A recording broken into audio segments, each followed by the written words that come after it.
Hello guys, welcome back to my channel golden future 07 में आपका welcome है दोस्तों। आज की टॉपिक है हमारी ट्रांसलेशन, मतलब हिंदी से इंग्लिश में कैसे ट्रांसलेट करें।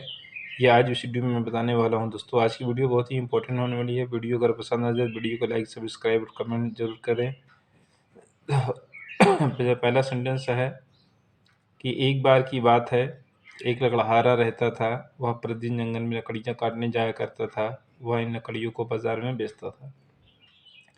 ठीक है, ये किसी कहानी बेस पे होता है। हिंदी लिखी रहती है, उसको इंग्लिश में हम कैसे करते हैं। आज की वीडियो बहुत ही इंपॉर्टेंट है दोस्तों। चलिए स्टार्ट करता हूँ। आपको मैं बताता हूँ कि सबसे पहले इसका ट्रांसलेशन कैसे करेंगे। इसके लिए हम लिखेंगे once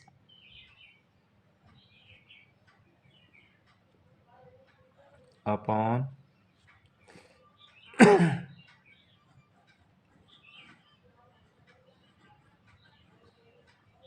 a time.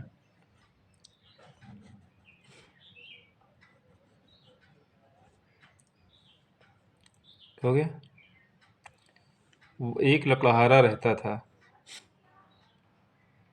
There lived a would cutter.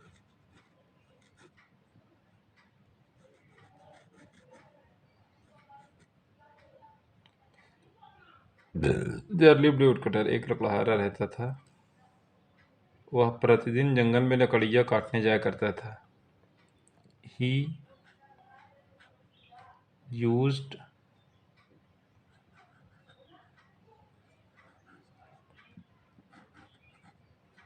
To go in the forest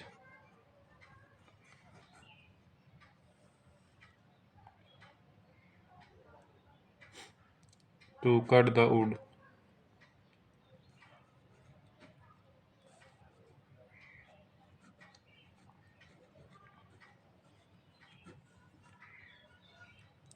He used to go in the forest to cut the wood. ठीक है, वह इन लकड़ियों को बाजार में बेचता था। He sold these woods in the market.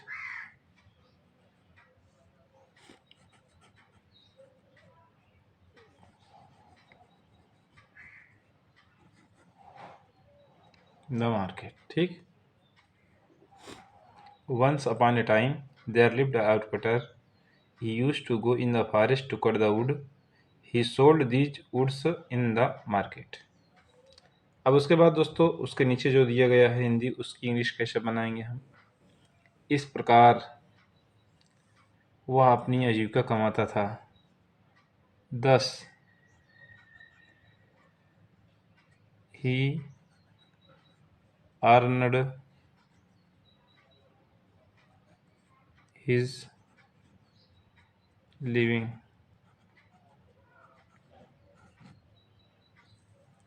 उसकी एक पत्नी भी थी।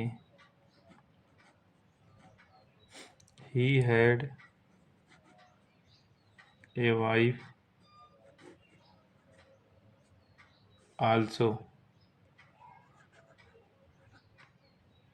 वह काम में उसकी सहायता किया करती थी। She helped in his work.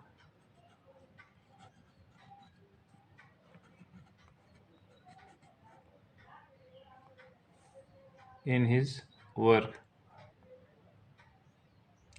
दोनों खुशी खुशी रहते थे। Both lived happily.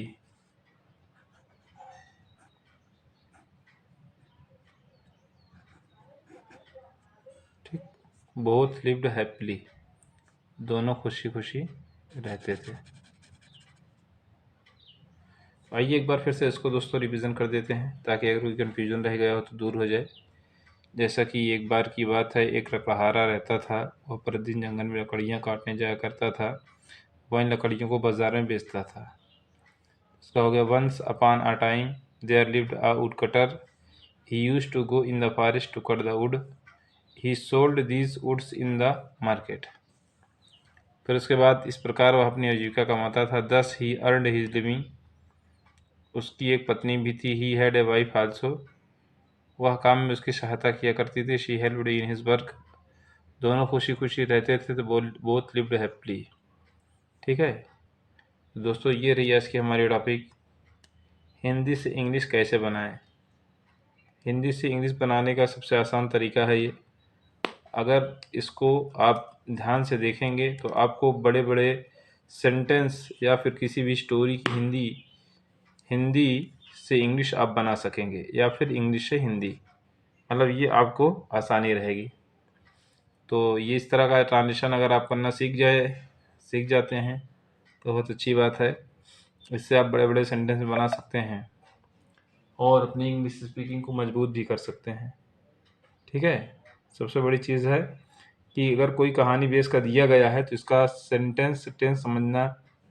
वैसे कहानी अधिकतर जो होती है वो पास्ट की ही रहती है, मतलब कि बीते हुए समय की ही रहती थी। जैसे कि एक कहानी थी ना, एक बार की बात है एक लकड़हारा रहता था, तो पास्ट की ही बात है। ठीक है, और अधिकतर कहानियाँ जो रहती है वो पास्ट ही रहती हैं। और इसमें भी आप सभी ने देखा कि इसका ट्रांसलेशन कैसे किया गया है, और बिल्कुल आपको लग रहा होगा कि जैसे इसकी हिंदी दी गई है उसी तरह से इसकी इंग्लिश भी की गई है। तो इसकी प्रैक्टिस आपको ऑटोमेटिकली खुद ही हो जाएगी। सबसे बड़ी चीज़ होती है इसको प्रैक्टिस करने की। और ऐसे ही बहुत से टाइपिकल सेंटेंस के active passive sorry typical sentence का जो है ट्रांसलेशन जो है आपको दिया जाएगा, जिससे कि आपकी प्रैक्टिस बढ़ेगी और आप अपनी इंग्लिश स्पीकिंग को और इंग्लिश नॉलेज को ग्रो कर सकेंगे। तो बने रहिए दोस्तों गोल्डन फ्यूचर 07 के साथ, और अपने नॉलेज को ग्रो करें। गोल्डन फ्यूचर न बनाइए, अपना सुनहरा भविष्य बनाइए। थैंक्स। ओके।